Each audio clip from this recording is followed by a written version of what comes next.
Boa noite a todos. A gente continua então as nossas palestras sobre o livro Boa Nova. Hoje a gente vai falar um pouco sobre o capítulo 5, cujo título é Os Discípulos. Como vocês já perceberam, e a gente vem falando toda quinta, esse livro ele narra algumas histórias com um ponto de vista um pouco diferente, um pouco incomum daquele que a gente encontra lendo as passagens na Bíblia.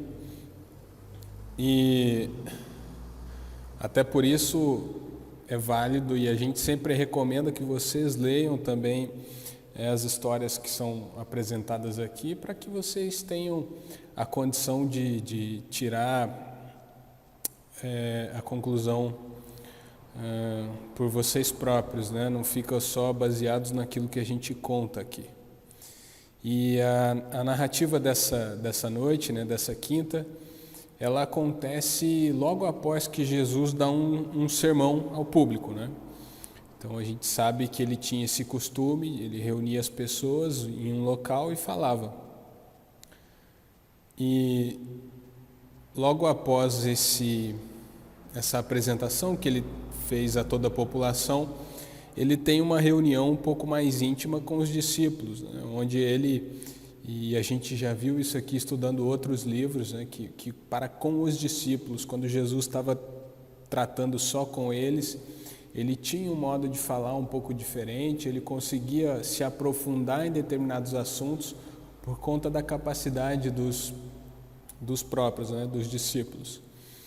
E a história de hoje demonstra e esclarece justamente esse momento em que Jesus ele chama os discípulos para essa reunião e esclarece e se aprofunda em tópicos importantes e que eu vou tentar explorar aqui para que de alguma forma a gente também possa refletir sobre isso durante essa nossa semana, sobre esse fim de semana, enfim, para que a gente possa assimilar de alguma forma, de uma forma um pouco mais profunda, esses ensinamentos. Então, a história narra algo importante e que até então eu nunca tinha pensado a respeito.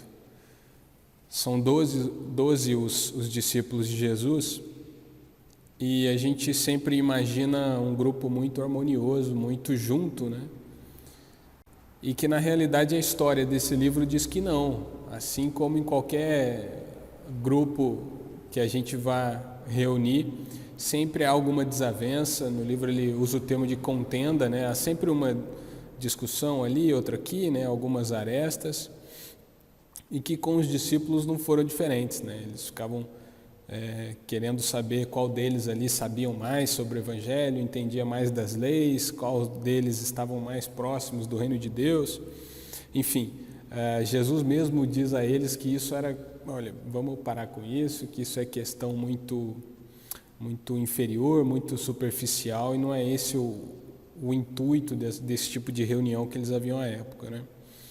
O curioso é que quando a gente percebe isso na postura dos discípulos e tem ali narrado a atitude que Jesus usava para contornar esse tipo de situação, para não, como a gente diz, jogar lenha na fogueira, né? Para não incitar cada vez mais esse tipo de debate infrutífero, talvez seja essa mesma maneira que a gente deve trazer para a nossa vida com relação a grupos em que nós fazemos parte, e que esse tipo de discussão também vem à tona, né?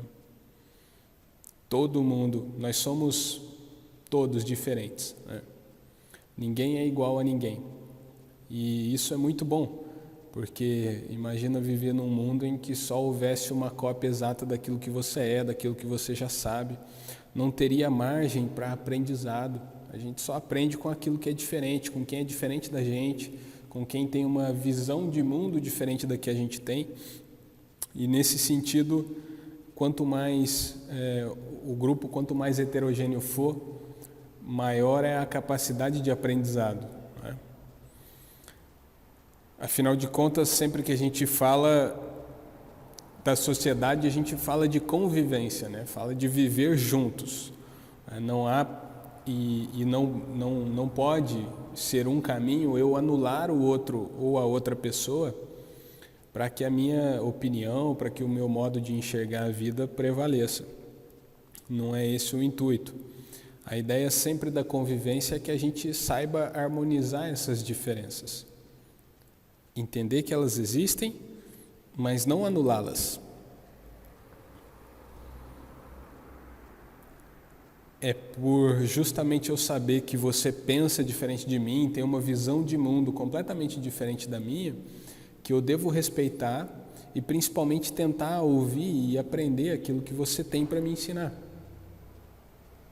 Porque seria um desperdício da minha parte, só porque você pensa diferente ou tem um posicionamento político diferente do meu, torce para outro time de futebol que não seja o meu, que isso seja questão de que eu anule a tua existência, de que eu anule aquilo que você tem como opinião. Não é esse o caminho, né? Infelizmente é o que a gente tem visto, né? E o que a gente vê muito. E falando de diferenças, hoje a internet, assim como ela possibilita essa nossa continuidade das palestras, ela também nos dá a chance de ouvir pessoas que, se fosse outros tempos, seria impossível de que a gente ouvisse. Há uma monja budista que eu gosto muito do que ela fala, né, a monja Koen, e ela dizia que aprendeu no mosteiro que a gente nunca deve ser a palmatória do mundo. A gente nunca pode querer corrigir os outros, né?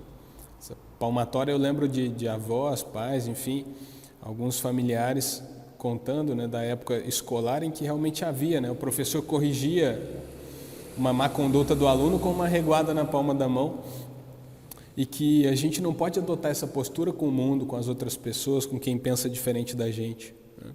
A ideia é viver em harmonia, né? Saber como viver e conviver de uma forma saudável, né? Harmonizar aquilo que é diferente, né? Entender as nossas diferenças e fazer com que elas trabalhem juntas, se complementem, né? Entender as nulidades de um e saber juntar isso de uma forma pacífica, né? E às vezes, e é muito comum a gente ouvir isso, né, que política não se discute, religião também não se discute, futebol não se discute.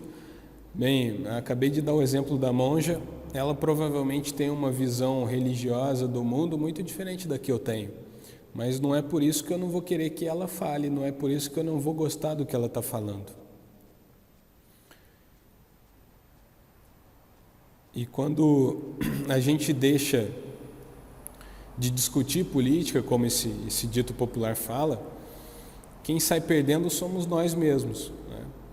Porque nós deixamos de ter a oportunidade de aprender alguma coisa, de ver o mundo de uma forma diferente, né?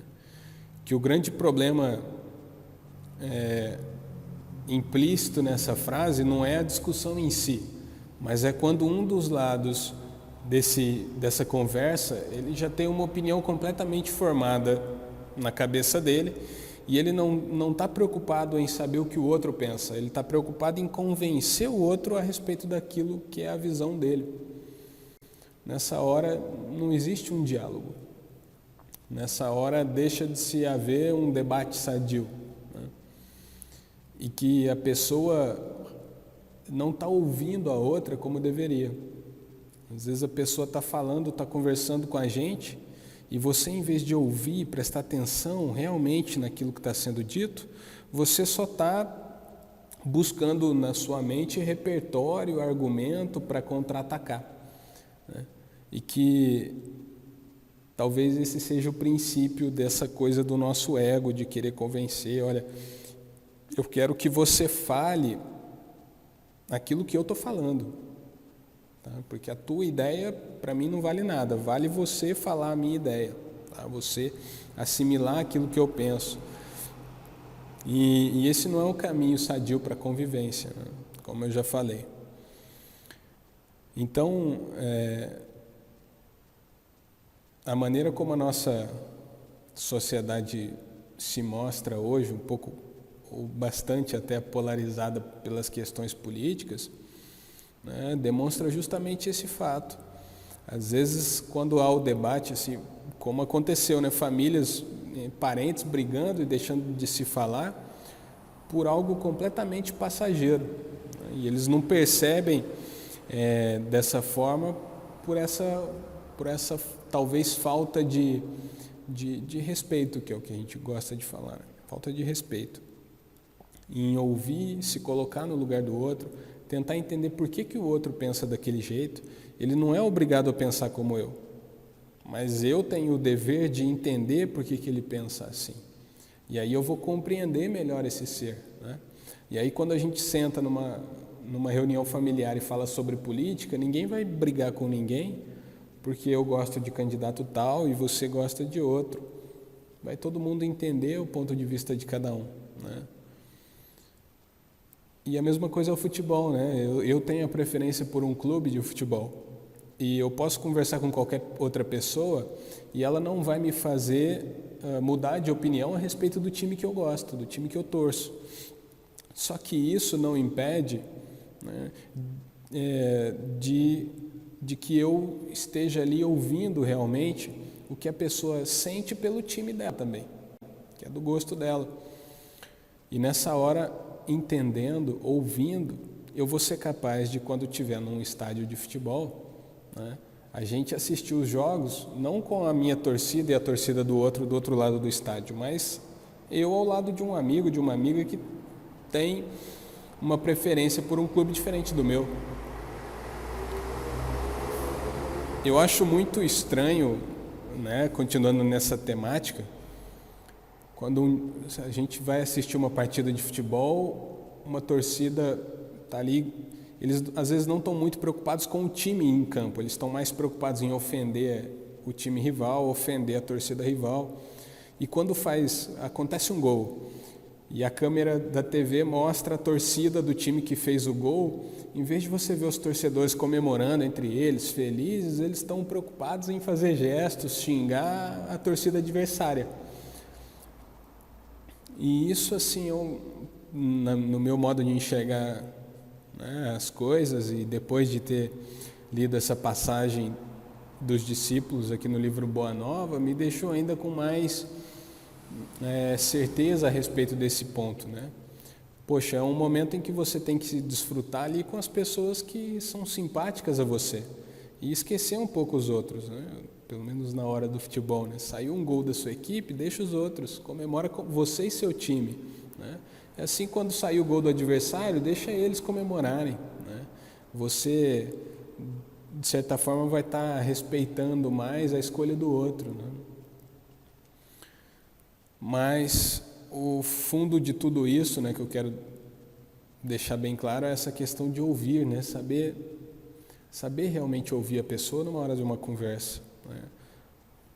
Fica quieto, só ouve realmente, né? Esteja 100% presente naquela conversa, né? Porque aí você vai saber falar aquilo que a pessoa precisa realmente naquele momento, né? Seja um conselho, seja uma palavra que leve um pouco de alento.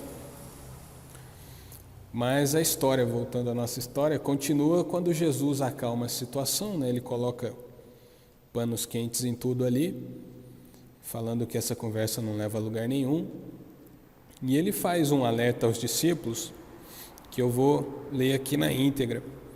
Jesus diz: não tomareis o caminho largo por onde anda toda a gente, levada pelos interesses fáceis e inferiores, que é justamente essa coisa da conversa, né? Às vezes é muito mais fácil a gente ficar discutindo quem é melhor, quem fez isso, quem fez aquilo, né? Quando Jesus disse: buscareis a estrada escabrosa e estreita dos sacrifícios pelo bem de todos. Talvez é aquele momento mínimo em que a maior coisa que você pode fazer é realmente ouvir aquela pessoa que está do outro lado. Ouvir a pessoa que está querendo te falar alguma coisa. Talvez seja o momento dela realmente a necessidade maior dela naquele momento, né? De ser ouvida, de saber que alguém realmente se importa com ela, enfim.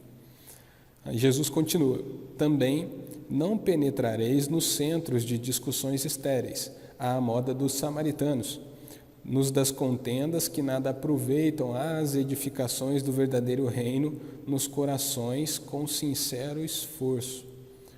Tudo que a gente vinha falando, né? Não ficar tão preocupado nesse tipo de futilidade. Não gastar palavra em vão, à toa. Não tem essa necessidade, né? Sempre que a gente se colocar a conversar com alguém, a ouvir alguém, que seja no intuito de crescimento, tá? Principalmente ouvir, né? Esquecer um pouco essa coisa do eu, o meu modo de pensar, achar que a verdade absoluta é nossa, ou que só nós temos a percepção real do que é a vida, que ninguém mais conseguiu entender toda essa conspiração que existe no mundo, e que isso às vezes é um pouco irrefletido da nossa parte, né?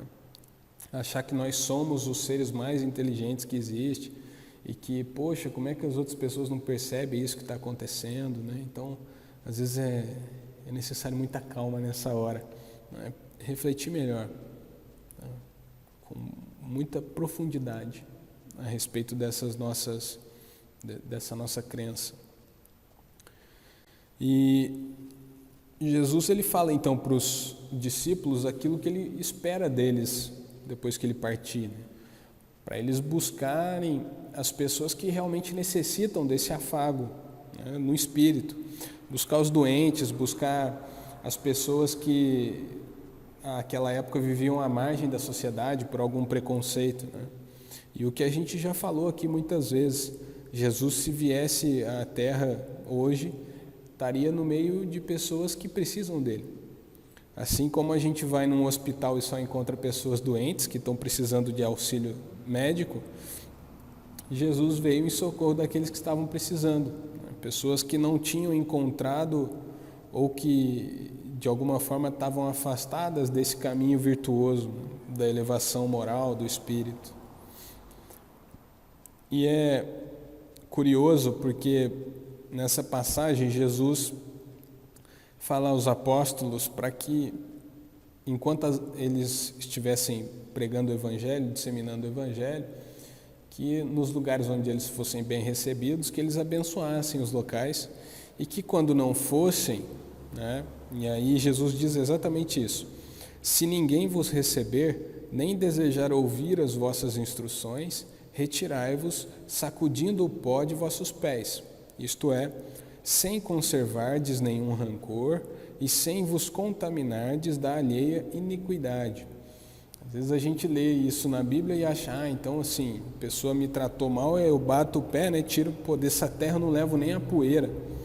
Muito nesse intuito da iniquidade, de você fazer a mesma coisa que aquela pessoa te fez, né?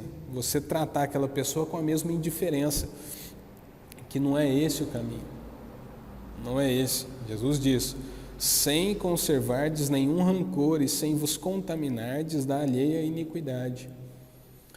Isso não seria um modo cristão de agir dentro daquilo que Cristo já nos ensinou, né? Você receber ou devolver uma ofensa com outra ofensa, não é esse os preceitos cristãos, né? Jesus ainda fala para a gente oferecer outra face. Então você ter a capacidade de compreender aquela pessoa, entender que aquilo que ela te deu provavelmente seja o melhor que ela tenha para dar e aceitar, ser capaz de reconhecer isso e aceitar, agradecer, né? Afinal de contas, de alguma forma aquilo ainda é uma oferta, né? Ela te entregou alguma coisa. Se não foi agradável como você queria, que bom, vamos pensar a respeito disso. Por que eu fiquei esperando que seja tão agradável assim sempre com todas as pessoas, né? Sempre há a possibilidade de um entendimento maior a respeito das situações da vida, daquilo que acontece com a gente, né? E ao mesmo tempo, Jesus fala, sem vos contaminardes da alheia iniquidade. Isso é talvez uma das lições mais difíceis, porque é você tratar aquela pessoa bem, não no sentido assim, poxa, eu sou melhor que ela, então eu vou tratar ela bem. né? Muito pelo contrário, é você ser capaz de acolher aquilo que ela tem ou aquilo que ela te ofereceu naquele momento e devolver para ela o que você tem de melhor. Não para dar lição, como eu disse, não para ser a palmatória do mundo, para corrigir, mas é porque aquilo é seu, está no seu ser, aquilo é seu modo de agir, é assim que você costuma tratar as pessoas, e não no sentido de querer corrigir ninguém. Ele falou para não tratar com a mesma iniquidade, tratar como um semelhante. Então, há um ditado que diz que ninguém dá aquilo que não tem, né? Então, às vezes a pessoa te oferece ou te trata de uma maneira que a gente não nos agrada, né? Saber acolher isso de alguma forma. E Jesus, nesses momentos, com essas reuniões com os discípulos, estava preparando eles, estava abastecendo eles com conhecimentos ou ensinamentos profundos, que ele mesmo disse, olha, quando eu partir, são vocês que vão espalhar isso, vocês vão subir em cima de telhado de casa e vão gritar isso aos 4 cantos. Então a ideia de Jesus também era isso, né? Entregar aos discípulos material suficiente para que eles fossem capazes de depois distribuir isso para as pessoas. E ao fim dessa reunião, aí acontece um outro episódio importante nessa história, que Judas ele diz para Jesus, olha, muito bonita essa história, mas a gente vai precisar arrecadar algum dinheiro, porque não dá para começar nada sem dinheiro, né? Jesus ele diz para Judas que talvez essa não seja a visão de mundo mais adequada, né? E que é para ele ter um pouco de cuidado com esse modo de pensar. Afinal de contas, Deus não quer da gente dinheiro, Ele quer da gente o amor. Ele quer que a gente seja capaz de tratar os outros como nós nos tratamos. Não é assim que Jesus disse? E Jesus, ele, de uma forma delicada, ele soube chamar a atenção de Judas nesse momento e ele disse o seguinte: põe em prática a tua lembrança, ou seja, arrecada sim o dinheiro, mas tem cuidado com a tentação das posses materiais, dizendo, olha, o que eu preciso não é que você fique ganhando muito dinheiro, não é que essa nossa organização arrecade e faça fortuna, né? Organiza a tua bolsa de cooperação e guarda-a contigo. Nunca, porém, procures o que ultrapasse o necessário. Então aí Jesus já deixava bem claro, olha, vamos atualizar essa nossa questão, né? Então, bem, a casa espírita precisa de dinheiro porque tem obrigações, conta de água, conta de luz e outras despesas, mas não tem noção, ou pelo menos não tem fundamento de que ela acumule riquezas. Porque num lugar onde se fala de caridade, onde seja só um dreno de dinheiro, em que as coisas só se acumulem, não faz sentido, não é? Se a gente fala da caridade, o ideal é que quanto menos dinheiro estivesse aqui, melhor. Quanto mais esse dinheiro estivesse na mão de quem realmente está precisando, talvez esse seja o que Jesus estava dizendo para Judas nesse momento, né? E depois que Judas recolhe todo esse dinheiro, Jesus, e relata o livro de uma forma muito carinhosa, muito serena, ele olhou para Judas e disse, Judas, a bolsa é pequenina, contudo, permita a Deus que nunca sucumbas a seu peso. Olha que frase legal, bonita, infelizmente profética, né, dadas as circunstâncias, aí como a história se desenrolou, mas talvez essa coisa que Jesus aponta da tentação, né? Quando você vê que começa a aparecer dinheiro e a coisa começa a se acumular, você fala, caramba, dá para eu fazer muita riqueza nisso, né? Aí que está o cuidado, da gente não sucumbir ao peso. Jesus ainda fala, pô, a bolsa é tão pequena, queira Deus que você nunca sucumba a seu peso. Tá?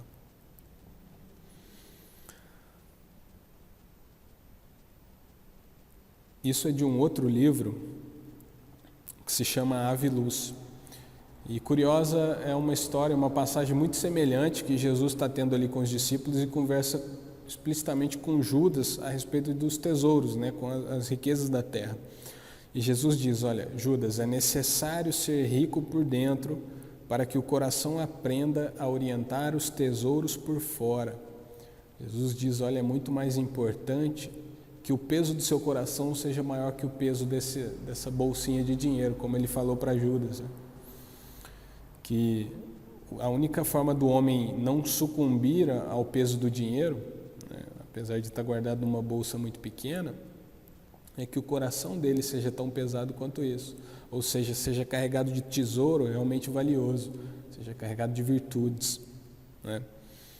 Porque a gente já falou isso em outras palestras, eu acredito que não há ninguém melhor no mundo do que uma pessoa que seja caridosa, honesta e justa, para que essa pessoa tenha muito dinheiro, tenha muita riqueza, porque aí eu vou ter absoluta certeza de que ela vai estar sabendo empregar esse dinheiro da melhor maneira possível, vai estar conseguindo ajudar as pessoas da melhor maneira e o maior número de pessoas. Porque quando a riqueza cai na mão de uma pessoa que seja avarenta, que seja desonesta, a gente tem um outro grande problema a ser resolvido, né? Que é a mesma ideia de você entregar um carro na mão de uma pessoa que não tem instrução alguma, que nunca teve experiência de dirigir, não fez uma autoescola, né? O carro se torna uma arma na mão dela. Mas quando você entrega esse mesmo carro na mão de uma pessoa que tem a habilidade e tem a competência para dirigir, esse carro pode salvar vidas, né? Pode ser uma ambulância, pode ser um carro de bombeiros, um carro de polícia, enfim, que traga algum benefício para a sociedade, para os seres, de modo geral, né? E que, de certa forma, o homem, ele deve sempre, o tamanho do homem, e aí não é o tamanho físico, quero me referir ao tamanho das virtudes que esse homem carrega dentro dele, ele tem que corresponder na exata medida, né, das riquezas que ele tem. Porque se você coloca muito dinheiro na mão de um homem quando pequeno, né, e quando pequeno entendam essa falta de virtude de uma pessoa que seja egoísta, de uma pessoa que seja corrupta, isso é um problema. Mas quando o homem é tão grande quanto essa riqueza, ou seja, quando ele é tão sábio, né, as proporções da riqueza que ele tem, isso só vai beneficiar as pessoas que estão à volta dele, né? Eu, sinceramente, não sei se há homens assim no mundo, né, que contemplem todas essas virtudes. Acho que na época de Jesus a gente podia apostar as fichas nele, hoje em dia eu já não sei se existe. E que isso não é um problema, não é um problema. O grande problema seria se não houvesse nenhum homem que estivesse buscando esse caminho das virtudes. E isso, graças a Deus, eu acho que não é a nossa realidade. Acredito que há muita gente buscando, né? Buscando uma forma mais perfeita da caridade, do amor, da bondade, da justiça. Nisso eu acredito profundamente. E que a gente seja um desses, buscando. Dificilmente a gente vai encontrar isso, né? A perfeição de uma dessas virtudes, mas o importante é que a gente seja eternos buscadores, né? E nesse caminho de busca dessas virtudes, a gente não tem que se preocupar de modo algum com o encontro definitivo com elas, né? Com a plena caridade, com o pleno amor, com a plena justiça, bondade. Eu acho que não é o momento, a gente não deve se preocupar com esse encontro, para que esse encontro aconteça logo, né? E muito menos a gente tem que se preocupar com o que os outros estão falando da gente, enquanto a gente busca esse caminho. E falando assim, tanto as coisas boas quanto negativas, né? Porque é muito comum você ficar ouvindo elogios e talvez você possa, é fácil para a gente, né? Se embriagar com esses elogios e estagnar, né? Nossa, olha como ele é tão bom, como ele é tão inteligente, como ele é caridoso. E aí você acha que você já alcançou tudo que devia e fica tranquilo, né? Isso é um problema. E pelo lado oposto também. Às vezes a gente busca ou está buscando uma dessas virtudes e é comum. Poxa, mas esse cara é um trouxa, olha como ele é bobo, né? E o importante é que a gente não se preocupe tanto assim, né, com a opinião dos outros. Entender que a opinião dos outros, tanto quanto a nossa, ela é importante só para a gente, assim como a dos outros é importante só para eles, né? E a gente nesse momento é preciso não se apegar a esse tipo de rótulo, né? Ah, fulano é humilde, aí você já se acha humilde, acha que alcançou a humildade. Importante a gente não se apegar aos rótulos.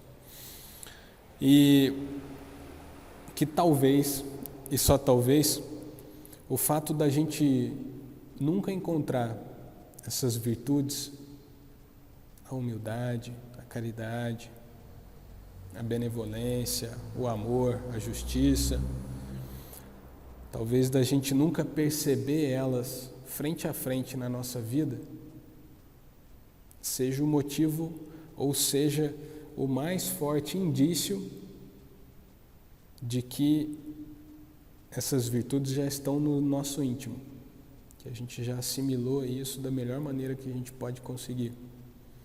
É quando a gente não percebe que está sendo caridoso e ainda assim o é. Quando a gente não percebe que está sendo bondoso e assim, mesmo assim, somos. Não acredito que Jesus forçava esse modo de ser dele. Isso já estava enraizado no caráter. E que a gente faça dessas virtudes, faça com que essas virtudes se enraizem no nosso caráter, no nosso modo de ser, para que a gente não perceba. Deixem os outros perceberem. E que se a gente estiver num bom caminho, que bom, né? Se as pessoas acharem que nós de alguma forma somos exemplo, que talvez busquem nos conhecer melhor. Mas que fundamentalmente a gente tem em mente exemplos de seres e de mestres do quilate de Jesus. Então, era isso, muito obrigado. Eu reforço a vocês, então, leiam esse capítulo do livro Boa Nova, é importante, tá? É isso, muito boa noite, até a próxima.